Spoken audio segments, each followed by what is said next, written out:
Ramakrishna Sarada mission Vivekananda বিদ্যাভবনের কর্তৃপক্ষ, বিশেষত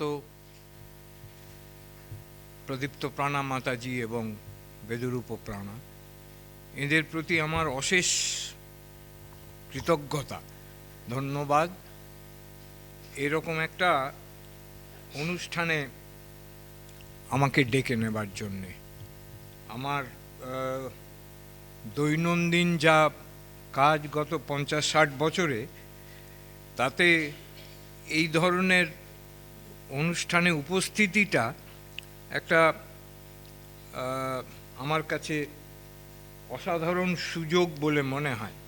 আপনাদের কার কি উপকার লাগে আমি জানি না, কিন্তু আমি সমৃদ্ধ হই, এতে কোনো সন্দেহ নেই। আপনাদের সবাইকে সশ্রদ্ধ নমস্কার, প্রণাম, এই রকম একটা অনুষ্ঠানে আমাকে ডাকবার জন্যে।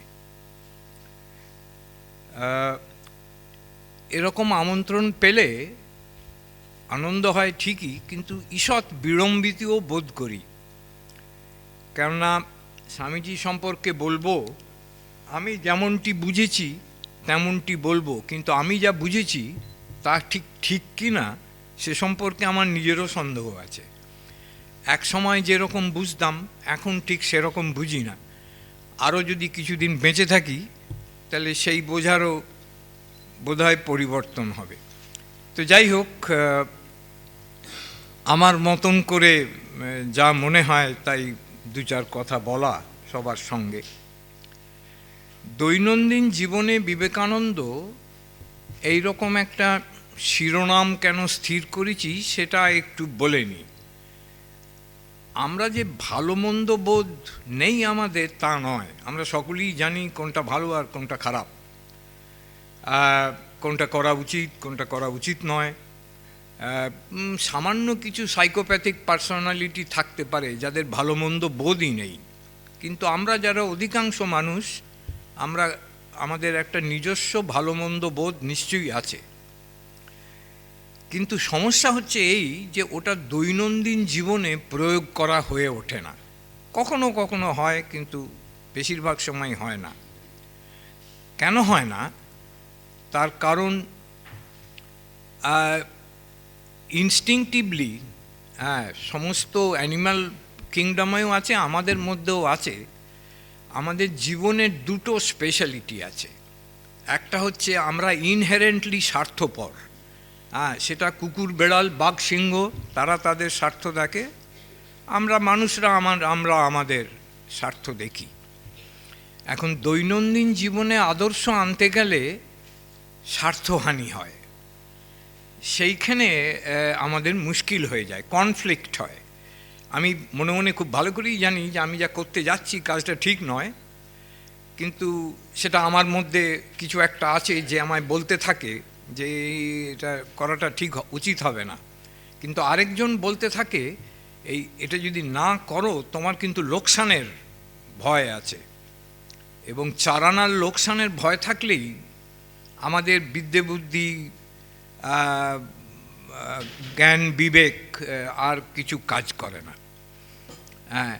এই রবীন্দ্রনাথ লিখেছেন আমরা অল্প লইয়া থাকি, সেই জন্যে আমাদের এত ক্ষতির আশঙ্কা। অল্প লইয়া থাকি তাই মোর যাহা যায় তাহা যায়, কণাটুকু যদি হারায় তালয়ে প্রাণ করে হায় হায়। নদী তট সম কেবলই বৃথাই, প্রবাহ আঁকড়ি রাখিবারে চাই, একে একে বুকে আঘাত করিয়া ঢেউগুলি কোথা ধায়। যাহা যায় আর যাহা কিছু থাকে সব যদি দেই সঁপিয়া তোমাকে, তবে নাহি ক্ষয় সবই জেগে রয় তব মহামহিমায়। তোমাতে রয়েছে কত শশী ভানু, হারায় না কভু অণু পরমাণু। রবি ঠাকুর ফিজিক্স শেখাচ্ছেন আমাদের। আমারই ক্ষুদ্র হারাধনগুলি রবে নাকি তব পায়। তো এই যে অল্প লইয়া থাকা, এইটি আমাদের ইনস্টিংক্ট। তো এই ইনস্টিংক্ট গরু ভেড়া ছাগল সকলেরই আছে, কিন্তু আমাদের যেটা বেশি আছে সেটা হচ্ছে এই ইনস্টিংক্ট ওভারকাম করার ক্ষমতা। সেইটে ওই পশু পক্ষীদের মধ্যে তারা সেটা আনতে পারে না। স্বামীজি বলেছেন, the cow never tells a lie but she remains a cow all her life. হ্যাঁ, তার কারণ ইনস্টিংটিভলি তার মিথ্যে কথা বলার ক্ষমতাই নেই। আমাদের মিথ্যে বলার ক্ষমতা আছে, এবং যখন মিথ্যে কথা বলি তখন আমি খুব ভালো করেই জানি যে আমি মিথ্যে কথা বলছি, কিন্তু ওই ইনস্টিংক্ট ওভারকাম করার ক্ষমতা সেইখানেই দৈনন্দিন জীবনে প্রয়োগের প্রশ্নটা আসছে। আমরা পড়ি না তা নয়, অনেক পড়ি। রামকৃষ্ণ বিবেকানন্দ মা সাহিত্য বিপুল পরিমাণ। কলকাতায় যে বইমেলা হয়, তোমরা অনেকেই গেছো হবে, দেখবে কি লাইন দিয়ে লোকে ওই সব বই কিনছে। যখন অচিন্ত কুমার সেনগুপ্তর পরম পুরুষ শ্রীরামকৃষ্ণ বেরিয়েছিল, কলেজ স্ট্রিটে ট্রাফিক জ্যাম হয়ে গিয়েছিল 1954-55 ওরকম কোনো সময়। তার মানে অসম্ভব জনপ্রিয়তা আছে, এতে কোনো সন্দেহ নেই।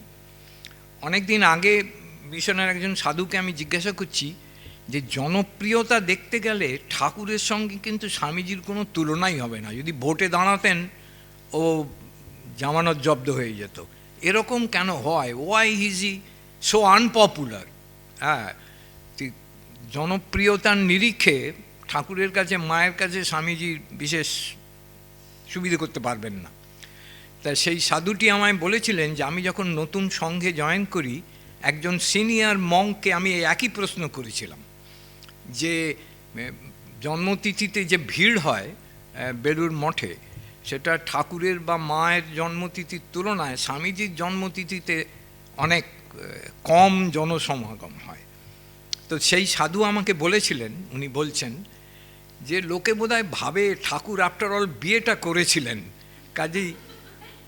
কাজেই সংসারী লোকেদের দুঃখটুকু উনি একটু বুঝবেন, আর ইনি এই কট্টর বৈদান্তিক সন্ন্যাসী, এর কাছে কান্নাকাটি করে লাভ নেই। কাজেই ওর পপুলারিটিটা ঠিক সেই পর্যায়ে পৌঁছয় না। তো এই যে আমাদের স্বার্থহানির ভয়, যার জন্য আমরা আদর্শ অনুসরণ করতে অত উৎসাহী হই না, এর অনেক রকম ফ্যাসেট আছে। এই যে আমি কি চাইছি সেটা না পেলে আমার মন খারাপ, আবার আমি যা চেয়েছিলাম সেটা পেলাম কিন্তু বেশি দিন থাকলো না, তাতেও মন খারাপ। আবার এমন হয় আমি যা চাইলাম তা পেয়েছি কিন্তু আর কেউও পেয়েছে, তাতেও আমাদের মন খারাপ হয়। আমি নতুন গাড়ি কিনে একটু উৎসাহী হয়েছি, যে একটা দামি গাড়ি কেনা হয়েছে, দুদিন বাদে দেখি পাশের বাড়ির ছোকরা ওই একই গাড়ি চাপছে। আমরা বাবা, তাহলে যে উল্লাসটা হয়েছিল সেটা স্থায়ী হলো না। হ্যাপিনেস তো অনুভূতি নয়, হ্যাপিনেস ওটা স্টেট অফ মাইন্ড। তো আমি যখন রসগোল্লা খাচ্ছি তখন যে অনুভূতিটা হচ্ছে সেটা টেম্পোরারি, যতক্ষণ রসগোল্লাটা মুখে আছে ততক্ষণ, কিন্তু যেই ওটা চলে যাবে আর সেই অনুভূতিটা থাকবে না। অনুভূতি আর স্টেটের তফাৎ হলো, অনুভূতিটা পরিবেশ নির্ভর আর স্টেট হচ্ছে পরিবেশ নিরপেক্ষ। তার মানে আমার পকেটে টাকা থাকুক বা না থাকুক, আমার স্টেট অফ মাইন্ড একই রকম থাকবে। কিন্তু সচরাচর আমাদের তা হয় না। টাকা পয়সা হলে, ক্ষমতা হলে আমাদের চরিত্র পাল্টে যায়। তার কারণ একেই স্বামী রঙ্গনাথানন্দজি একটা বক্তৃতায় বলেছিলেন যে কাঁচা আমিটা হচ্ছে অহংকার আর পাকা আমিটা হচ্ছে ব্যক্তিত্ব। তাই যদি একবার আমার মধ্যে ব্যক্তিত্বটা আসে তখন ইট ডাজন্ট ম্যাটার আমার পকেটে কত টাকা আছে কি ক্ষমতা আছে। তা এখন আমাদের প্রত্যেকেরই সমাজ সম্পর্কে অনেক অভিযোগ আছে। বলতে হবে যে এই যে আমাদের পরিবেশ তৈরি হয়েছে, এর মধ্যে একটা আদর্শ অনুসরণ করা, এই যে প্রতিযোগিতার জগৎ, এর মধ্যে আইডিয়ালিস্টিক হওয়া তো মুশকিলের ব্যাপার। মুশকিল যে একেবারে নেই তা নয়, কেননা খালি পেটে তো ধর্ম হয় না। এর চেয়ে সরল সোজা কথা পৃথিবীর আর কোনো ধর্মগুরু কখনো বলেননি। কিন্তু আমরা এখানে যারা উপস্থিত আছি আমাদের কারোরই পেট খালি নয়। তো কাজেই সেই হিসেবে তো আমাদের এগুলো শুনতে পারা এবং প্রয়োগ করতে পারা উচিত।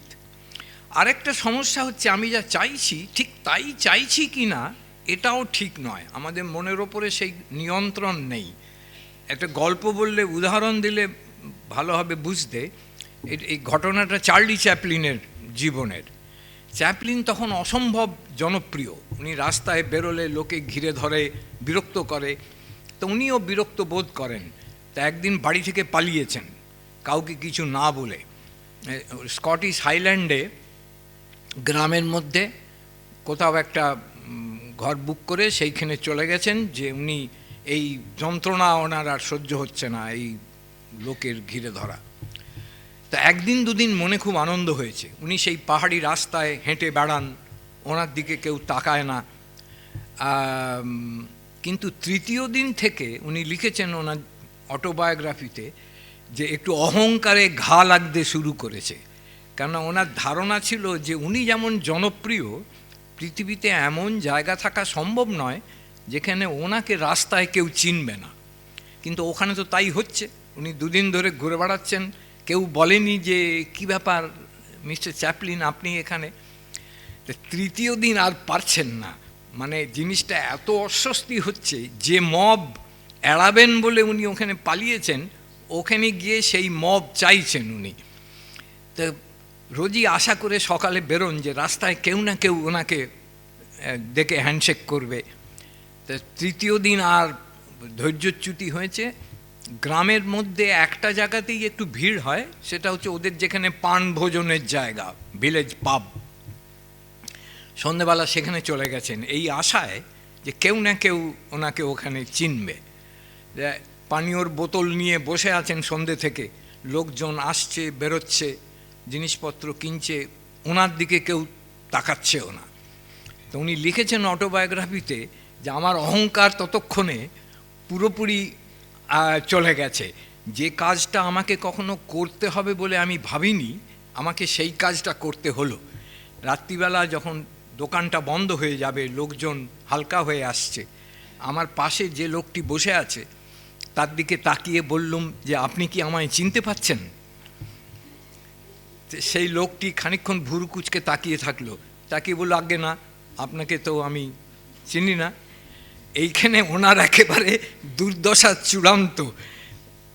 যে কাজটা কখনো করতে হবে বলে উনি ভাবেননি, ওনাকে সেই কাজটা করতে হলো। হাতটা বাড়িয়ে দিয়ে বললেন আমায় চিনলেন না, আমি চার্লস চ্যাপলিন। সেই লোকটা কিছুক্ষণ আরও ভুঁড় কুঁচকে তাকিয়ে থাকলো, তারপরে বলল ক বোতল খেয়েছো?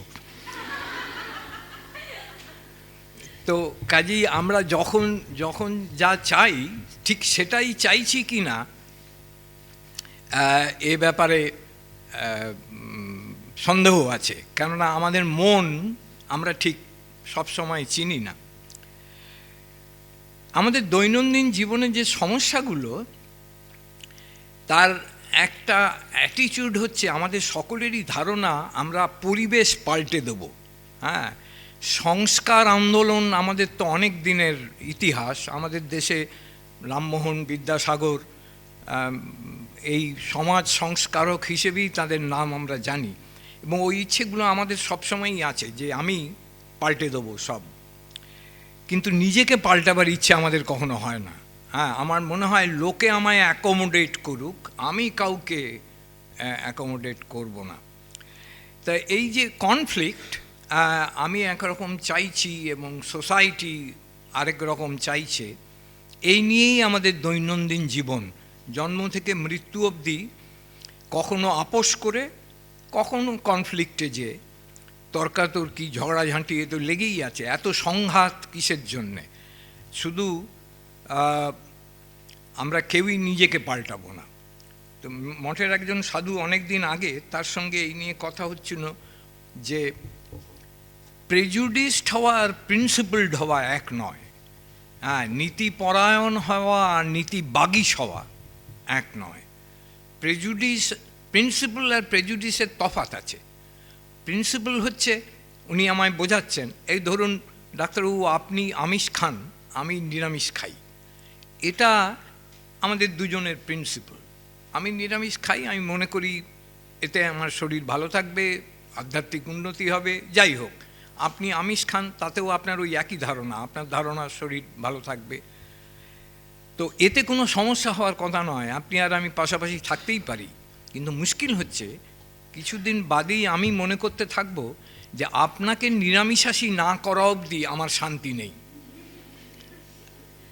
হ্যাঁ, এইটা প্রেজুডিস হয়ে গেল। আমি যেহেতু নিরামিষ খাই আমি ভালো লোক, আপনি যেহেতু আমিষ খান আপনি খারাপ লোক, এবং আমার পবিত্র কর্তব্য হচ্ছে আপনাকে নিরামিষাশী করে তোলা। হ্যাঁ, এই কনফ্লিক্ট, হ্যাঁ, এইখানেই আমরা মাত্রা ছাড়াচ্ছি। আরেকজন সাধু একবার এটা বোঝাবার জন্য আমাকে আর একটা গল্প বলেছিলেন, সেটাও শোনবার মতন। দুই প্রতিবেশী একই সঙ্গে মর্নিং ওয়াকে যায়। তো একজনের অভ্যেস হাতে একটা ওয়াকিং স্টিক, একটা ছড়ি নিয়ে যাওয়া, আরেকজন খালি হাতে। তো যে ভদ্রলোক ছড়ি নেন তার অভ্যাস হচ্ছে ছড়িটা দোলাতে দোলাতে যাওয়া। একদিন হয়েছে কি, দুজনে একসঙ্গে বেরিয়েছেন, তো এনার ওই দোলানো ছড়ি প্রতিবেশীর নাকে লেগেছে, তো চোট হয়েছে। প্রতিবেশী ভদ্রলোক মামলা করে দিয়েছেন যে আমাকে এরকম আঘাত করেছেন উনি। তা যার হাতে ছড়ি তিনি মামলায় জজ সাহেবের সামনে আত্মপক্ষ সমর্থন করছেন।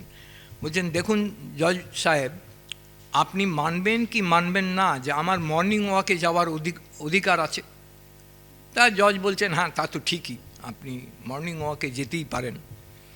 তো বলে, দেখুন হাঁটতে যদি সুবিধে হয়, আমার একটা স্টিক আছে খুবই ফ্যাশন দুরস্ত, আমি সেটা নিয়ে যাই, তাতেই বা আপত্তি করার কি আছে?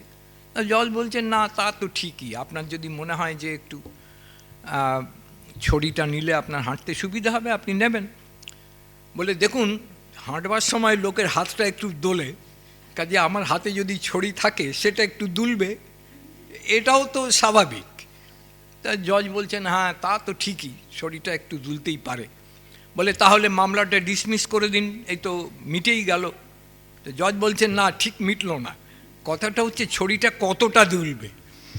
যেখানে আপনার প্রতিবেশীর নাকটা আছে ঠিক তার আগে অবধি, হ্যাঁ, ওই নাক অবধি দোলানো চলবে না।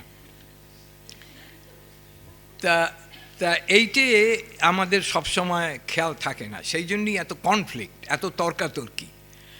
তর্ক করে আসলে কিছু লাভ হয় না। এইসব কলেজে কলেজে বিতর্ক সভা হয় না, ছেলে মেয়েদের উৎসাহ দেওয়া হয়, ডিবেট সোসাইটি আছে, ডিবেট কম্পিটিশন হয়। হেলেন মিরেন বলে, ইনি 80 ঊর্ধ্ব একজন ব্রিটিশ অ্যাক্ট্রেস ছিলেন, এখন সোশ্যাল ওয়ার্ক করেন। তো ওর একটা লেখা পড়েছি আমি, আজকাল ইন্টারনেট হয়ে খুব সুবিধে হয়েছে, লাইব্রেরি যেতে হয় না। তা এখানে উনি এই ডিবেট, তর্ক করা নিয়ে বলছেন, লিখছেন, maturity is not about winning the argument. আমরা তো চাই তর্ক করে হারিয়ে দেবো সবাইকে। Maturity is not about winning the argument, it's about knowing when an argument is not worth having. হ্যাঁ, তর্ক করে যে লাভ হচ্ছে না এইটা জানাটা দরকার। Not every battle needs to be fought, not every argument needs to be won. Sometimes the best thing we can do is to walk away, not because I have nothing to say, because I realize that people are not ready to listen. আমি যদি মনে করি যে আমি একদল গোঁড়া লোকের মাঝখানে আছি, who are not ready to listen, তর্ক করার কোনো মানে হয় না। স্বামীজির চিঠিতে আছে, তোরা যদি জানিস সত্যমেব জয়তে, সত্য জিতবেই, তাহলে তো সত্যের জন্যও ঝগড়া করার দরকার নেই, কিন্তু সে তো এমনিতেই জিতবে। হ্যাঁ, কিংবা আরেকটা চিঠিতে লিখছেন, কুসংস্কারাদি লইয়া আন্দোলন করিবার কোনো দরকার নাই। কুসংস্কারাদি সমাজ দেহে চর্মরোগের ন্যায়, তোমাদের কাজ সমাজ দেহ সবল করা, কুসংস্কারাদি আপনা হইতেই খসিয়া পড়িবে। হ্যাঁ, এটি জোর করে লোককে দিয়ে কিছু একটা কাজ করানো টেম্পোরারিলি কাজ হতে পারে। একটা উদাহরণ দিলে পরিষ্কার হবে। বিদ্যাসাগরের চেষ্টায় বিধবা বিবাহ আইন পাশ হয়েছিল 1856 সালে। দুই বাঙালি গবেষক, দিগন্ত মুখার্জি আর ইন্দ্রনীল দাশগুপ্ত, একজন নটিংহাম ইউনিভার্সিটির, আরেকজন কলকাতার ইন্ডাস্ট্রিয়াল এই আমাদের স্ট্যাটিস্টিক্যাল ইনস্টিটিউটে, ওরা দেখিয়েছেন যে 1856 পরবর্তী 20 বছরে মোট 80টা বিধবা বিবাহ দেওয়া সম্ভব হয়েছিল, বছরে 4টে। এবং আমাদের মনে রাখতে হবে যে বিদ্যাসাগর মশাই প্রত্যেকটা বিধবা বিবাহে 1500 টাকা করে খরচ করতেন। হ্যাঁ, 1500 টাকা তখনকার দিনে, এখন নিশ্চয়ই 30 লাখ টাকা। এবং বর্ধমানের মহারাজা দামি উপঢৌকন দিতেন। হ্যাঁ, অর্থাৎ আইনের সহায়তা, অর্থলোভ, দুটো দিয়েও বছরে 4টের বেশি বিধবা বিবাহ দেওয়া সম্ভব হয়নি। দ্যাট গোজ টু শো যে আইন করে টাকার লোভ দেখিয়ে সামান্য কিছু কাজ হতে পারে সাময়িকভাবে, কিন্তু সার্বিক পরিবর্তন আনা সম্ভব নয়। ইতিহাসে এরকম অনেক এক্সাম্পল আছে, কোনো দেশের অত্যাচারী শাসকের বিরুদ্ধে প্রজাদের পক্ষ থেকে বিদ্রোহ হলো, তারা মেরে ধরে সে শাসককে তাড়িয়ে দিয়ে আরেকজনকে শাসক করলো, যাকে করলো সে আগের লোকটার চাইতেও বেশি অত্যাচারী হয়ে উঠল।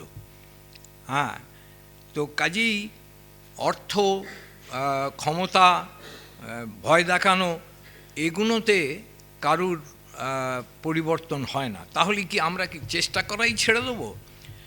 স্বামীজি বলছেন যে things do not change, they remain as they were, but we get changed when we try to bring changes in them.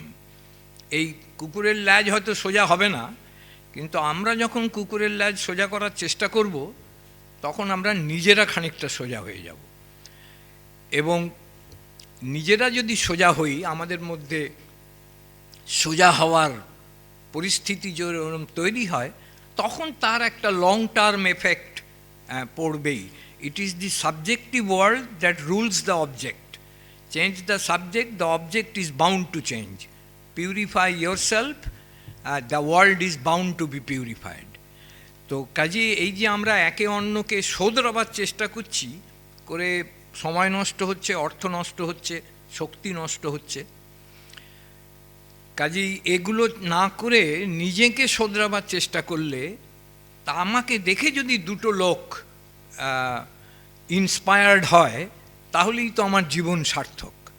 Inspired ইংরেজিটা আমি ইচ্ছে করে ব্যবহার করলাম, এটা করা উচিত নয় বাংলা বলতে বলতে, কেন ওর যেটা বাংলা প্রতিশব্দ, সেটার সম্প্রতি খুব অবমূল্যায়ন হয়েছে আমাদের জনমানসে। কাজে অনুপ্রেরণা কথাটা অ্যাভয়েড করাই বাঞ্ছনীয়। এখন কিভাবে আমরা পাল্টাবো, আমি পাল্টে যাব, আমি এগোবো আর সবাইকে পেছনে ফেলবো, এই কনসেপ্ট আছে আমাদের। প্রতিযোগিতার যুগ তো, কী করে সবাইকে পেছনে রেখে, কিন্তু সেটা করাও সম্ভব নয়। স্বামীজি বলেছেন, not even an atom can move in this universe without taking the whole universe along with it. হ্যাঁ, সবাইকে না নিয়ে হলে সেটা সম্ভব নয়। একটা বহুকাল আগে একটা টেলিফিল্ম হয়েছিল এই গল্পটা। আমার ধারণা এটা মুন্সি প্রেমচাঁদের লেখা, তোমরা অনেকেই নাম শুনেছ হয়তো, বিখ্যাত উর্দু সাহিত্যিক।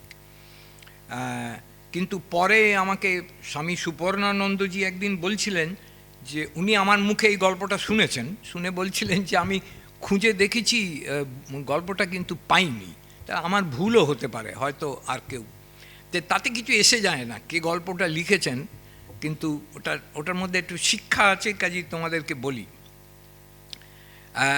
গল্পটা হচ্ছে অল্প বয়সী স্বামী স্ত্রীকে নিয়ে।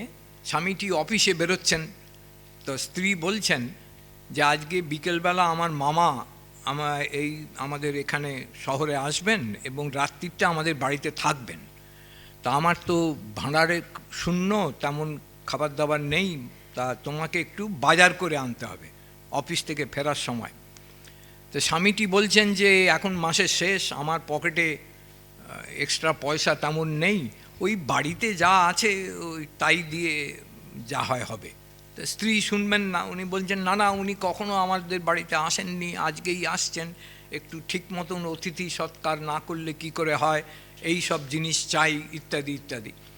তো স্বামীটি প্রতিবাদ করার চেষ্টা করছেন, কিন্তু সুবিধে করতে পারলেন না। এক্ষেত্রে যা হয়ে থাকে, স্ত্রী বেরোবার সময় বাজারের থলিটা হাতে দিয়ে বললেন যে আমি ওসব কিছু জানি না, ফেরার সময় এই জিনিসগুলো চাই।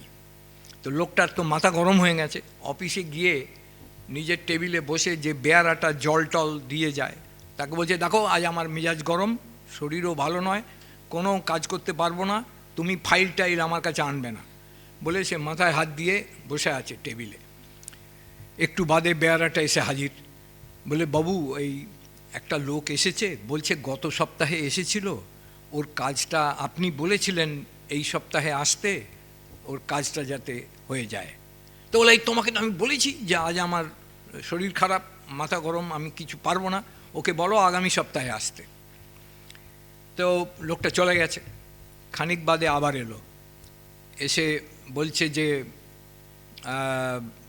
ও বলছেন লোকটি যে গত সপ্তাহে একবার ঘুরে গেছে, আবারও এই সপ্তাহে এসেছে, যদি ওর কাজটা হয়ে যেত বড় ভালো হতো, কেন বারবার আসতে হচ্ছে।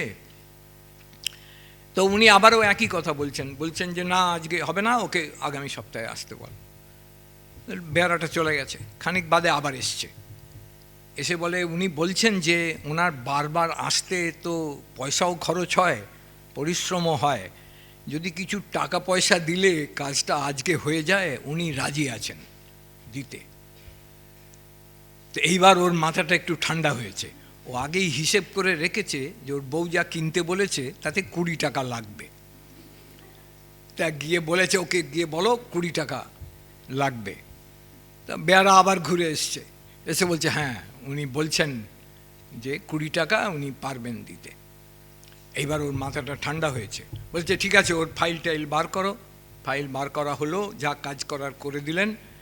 তো 20 টাকা পেয়ে উনি ফেরার সময় বাজার স্ত্রী যা বলে দিয়েছিলেন তা করেছেন, থলে ভর্তি বাজার নিয়ে বাড়ি ফিরলেন। ফিরে দরজায় কড়া নেড়েছেন, স্ত্রী যখন দরজা খুলে দিলেন দেখলেন অফিসের ওই লোকটা ওনার বসার ঘরে বসে আছে, মামা শ্বশুরের পয়সায় অতিথি সৎকার করে দিয়েছে। So this is what he means, যে not even an atom can move in this universe without taking the whole universe along with it. আলাদা করে আমি ভালো থাকবো আর সবাই পেছিয়ে পড়বে সেরকম করা যায় না। স্বামীজি বলেছেন যে কার্যে পরিণত করা একেবারে অসম্ভব হইলে বুদ্ধির একটু ব্যায়াম ব্যতীত কোনো মতবাদের কোনো মূল্যই নাই। হ্যাঁ, আমাদের এই ইন্টেলেকচুয়াল এক্সারসাইজটা আমাদের খুব, আমরা যারা 2-4 পাতা লেখাপড়া শিখেছি আমাদের কাছে খুব বাঞ্ছনীয়। হ্যাঁ, আমার ধারণা বেশিরভাগ লোক এই ধরনের অনুষ্ঠানে যা দেয়, কথা আমি মঠের সাধুদের অনেককে বলেছি যে ইনস্টিটিউট অফ কালচারে যারা আপনার কাছে কথামৃত ব্যাখ্যা শুনতে আসে, হ্যাঁ, তারা সব টাকমাথা, পাকা চুল, ফোকলা দাঁত, ওদের দেশের ভালো করার দূরের কথা, দেশের খারাপ করার ক্ষমতাও নেই। হ্যাঁ, তো গেল পুজোর আগের পুজোয় কাশীপুর উদ্যানবাটিতে দিব্যানন্দজি ডেকেছিলেন আমাকে এই রকমই একটা অনুষ্ঠানে। তা ওখানে আমার কৌতূহল হলো, 150 ডাক্তারদের নিয়ে একদিন একটা রিট্রিট করেছিলেন। তা আমার কৌতূহল হলো, আমি জিজ্ঞাসা করলাম যে আপনারা যারা এখানে এসেছেন 1980 সালের পরে জন্ম এরকম কজন আছেন? তো ওই 150 জনের মধ্যে 4টি কি 5টি হাত উঠল। হ্যাঁ, তা মহারাজকে বললুম দেখলেন তো এই হলো সমস্যা। হ্যাঁ, তো এখন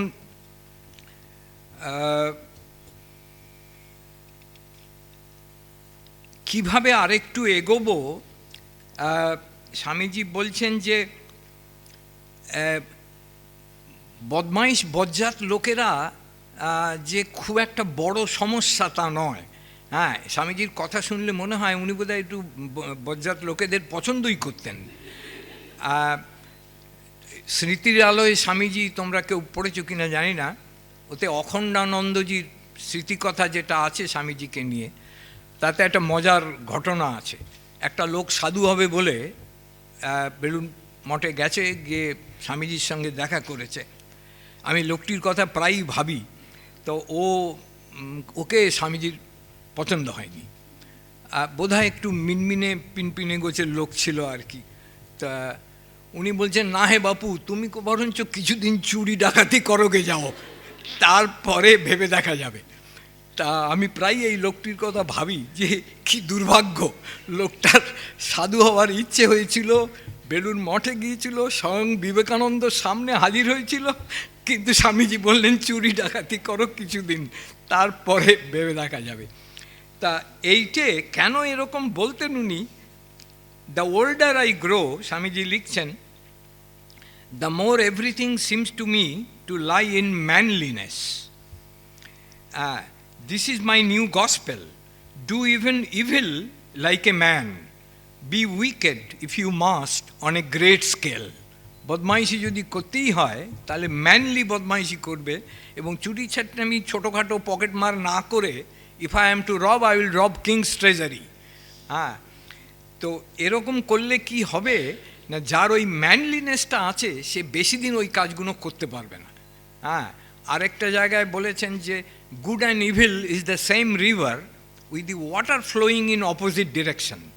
নদীটা আছে, জলও আছে, খালি স্রোতটা উল্টো দিকে, তাই সেই স্রোত পাল্টাতে বেশি সময় লাগবে না যার ম্যানলিনেস আছে।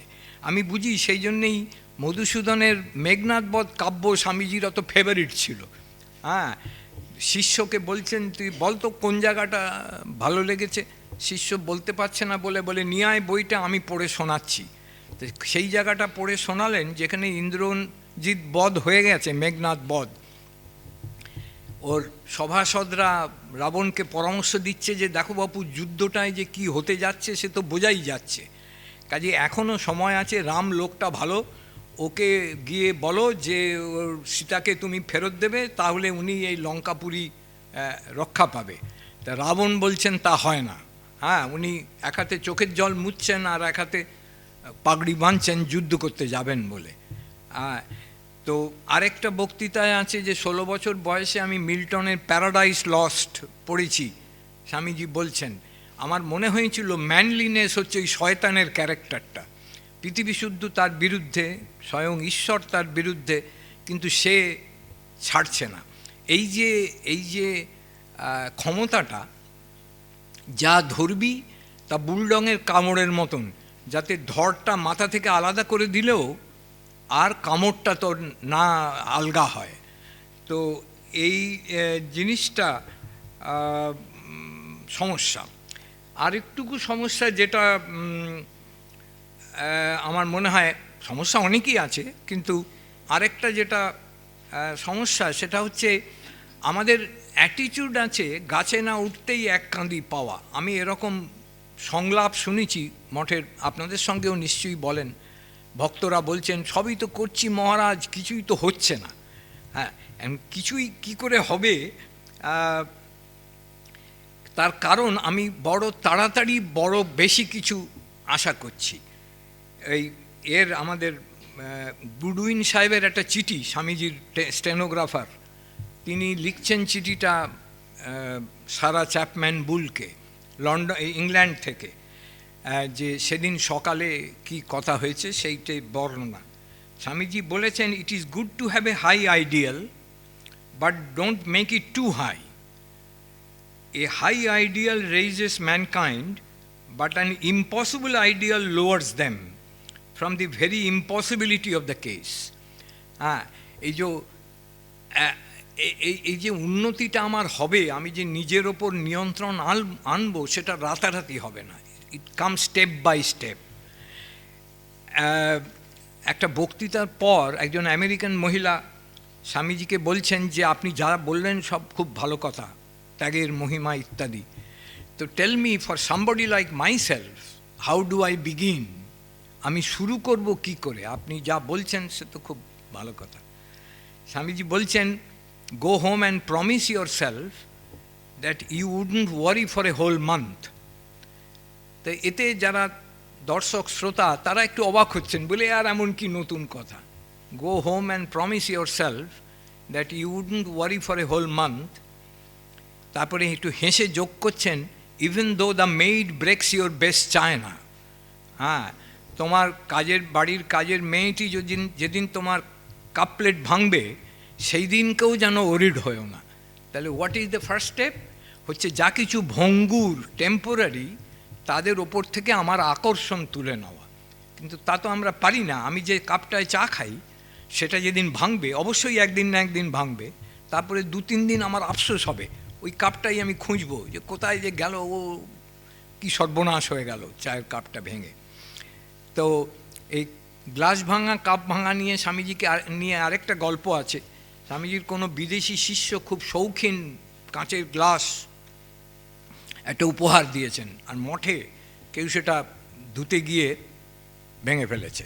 তো এই নিয়ে যেমন হয়, ওরে তোর কি আক্কেল, তুই এর ভালো কাঁচের গ্লাসটা ভেঙে ফেললি, কথাটা একান ওকান ঘুরে স্বামীজির কানে উঠেছে যে গ্লাসটা আজকে গেছে।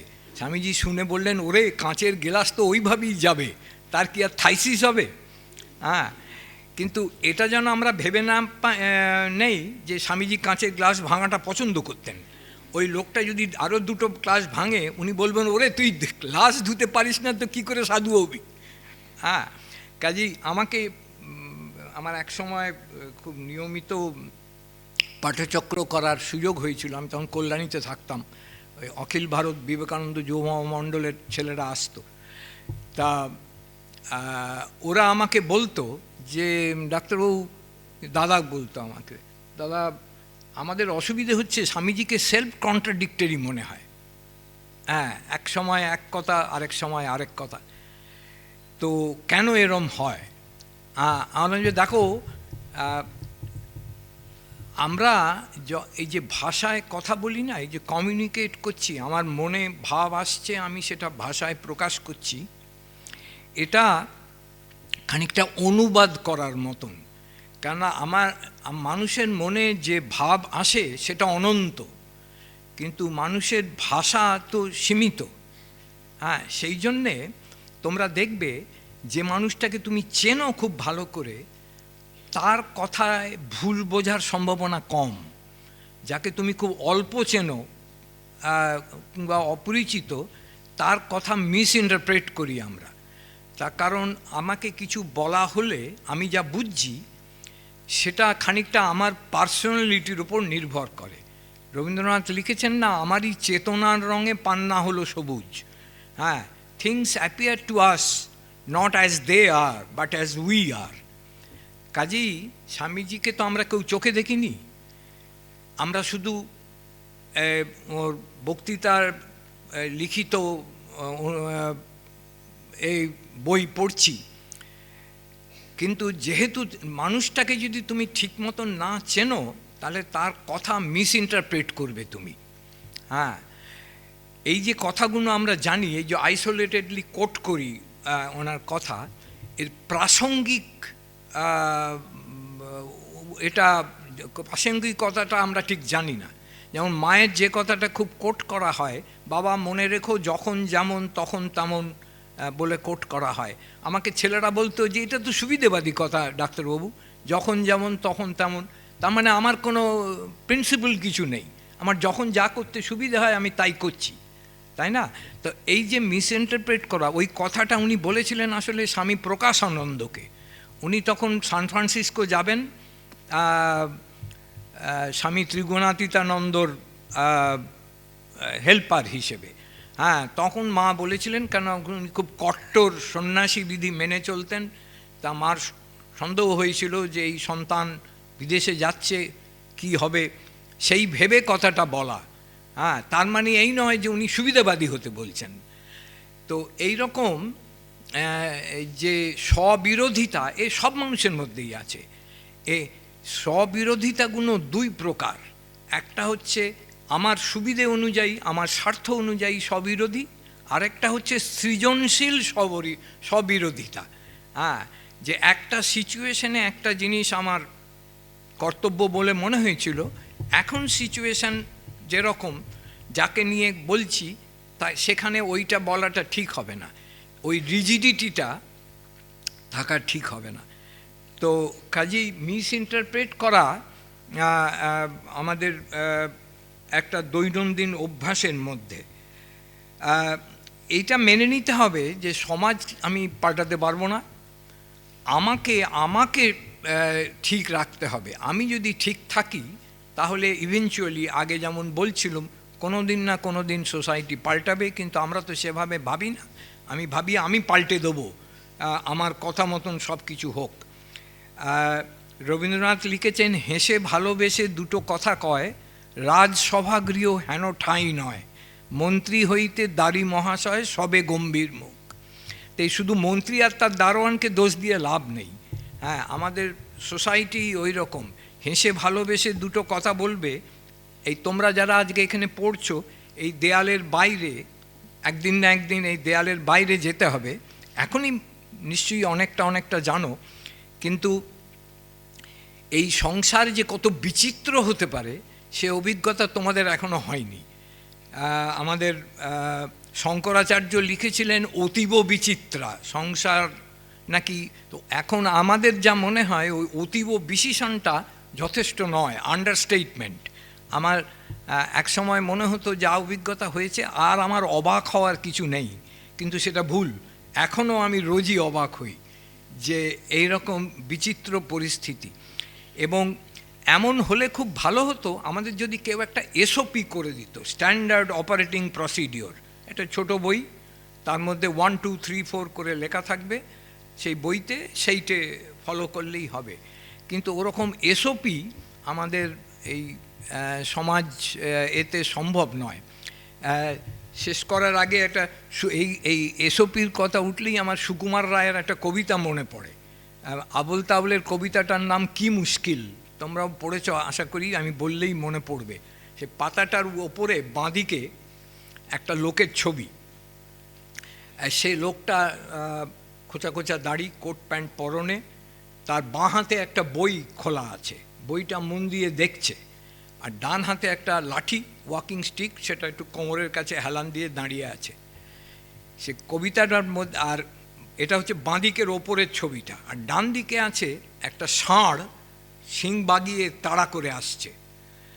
তো ওই কবিতায় বইটায় কি কি আছে উনি বর্ণনা দিচ্ছেন, সব লেখা আছে, কোন অফিসে কোন সাহেবের কীরকম কদর, কীরকম করে চাটনি রাঁধে, কীরকম করে সাবান বানায়, এই সব লেখা আছে।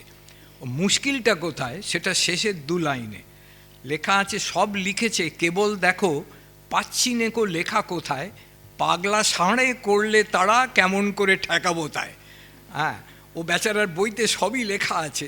তো এই রকম আমাদেরও তো পাগলা ষাঁড়ে তারা করে।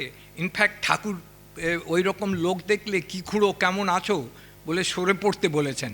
ষাঁড় মাতাল ধনী ব্যক্তি দেখলে বেশি কাছে যাওয়ার দরকার নেই, আনপ্রেডিক্টেবল তো, কখন গুঁতিয়ে দেবে। তা ওগুলো, আমি যদি পাগলা কুকুরকে পোষ মানাতে চাই সেটা আহম্মকি হয়ে যাবে, কুকুরটা তো মরবেই, আমায় নিয়ে মরবে। হ্যাঁ, কাজে দেয়ার আর পিপল যেখানে তুমি বড় জোর বলতে পারো যে ঈশ্বরে জানে না এ কী করছে, একে তুমি ক্ষমা করো। কাজেই অকারণে শাস্তি পাওয়া, এটা it's part of order of the universe. Somerset মমের একটা বিখ্যাত উক্তি হচ্ছে, there is no explanation for evil, it must be taken as a part of the order of the universe. To ignore it is childish, to bewail it is senseless. This is part of a universe, এই order পাল্টানো মুশকিল। Somerset মম তোমরা কেউ জানো কি না জানি না, কলকাতায় এসেছিলেন। ওনার বিখ্যাত উপন্যাসের নাম রেজার্স এজ। আমি বহু বছর আগে পড়েছি ওইটা। রেজার্স এজ কথাটা একটা সংস্কৃত শ্লোকের ইংরেজি, ক্ষুরস্বধারা ইংরেজি।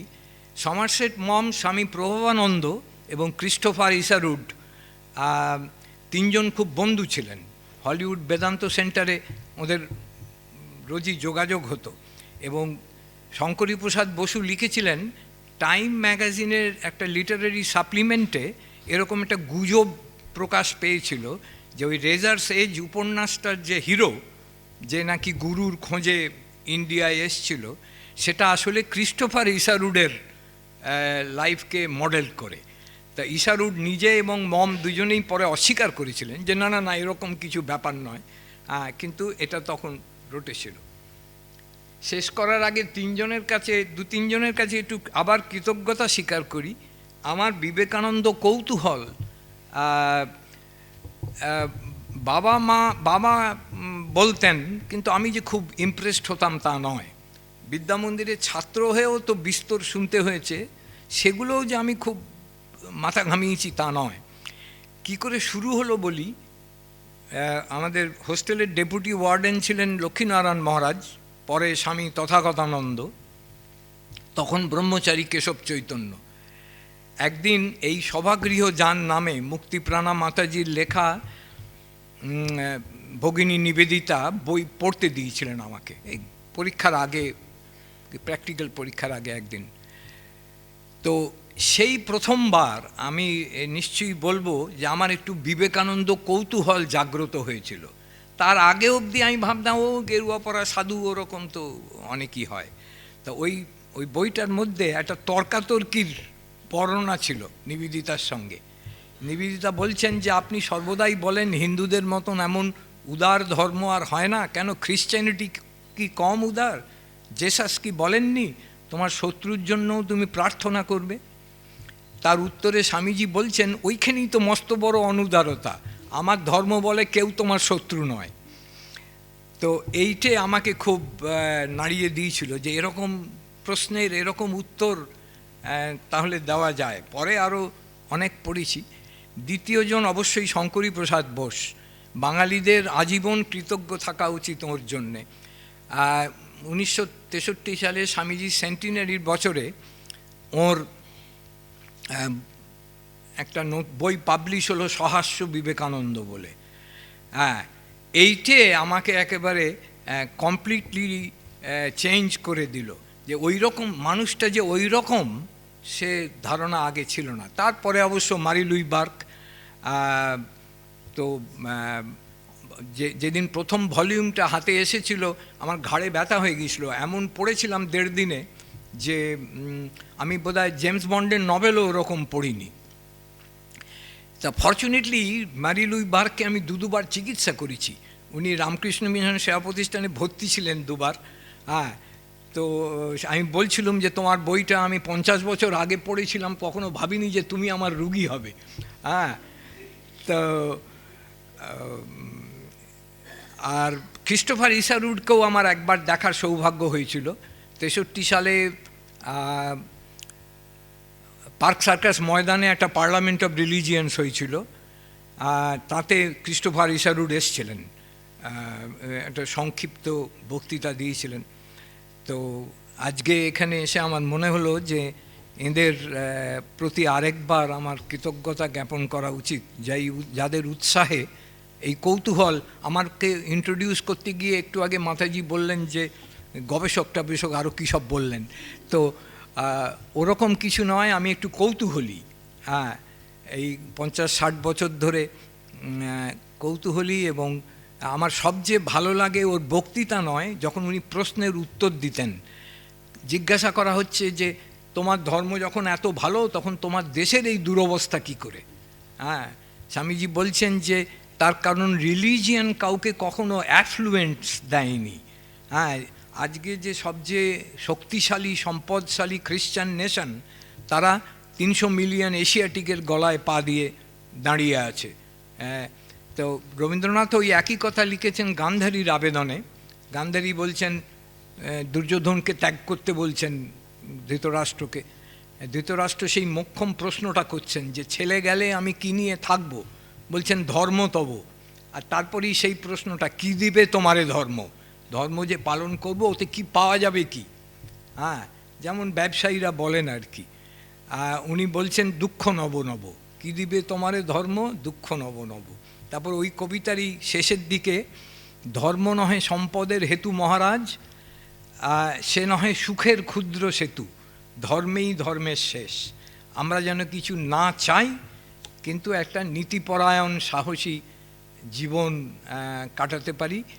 চারপাশে কে কী করছে তা দেখার আমাদের দরকার নেই। ধন্যবাদ এবং নমস্কার।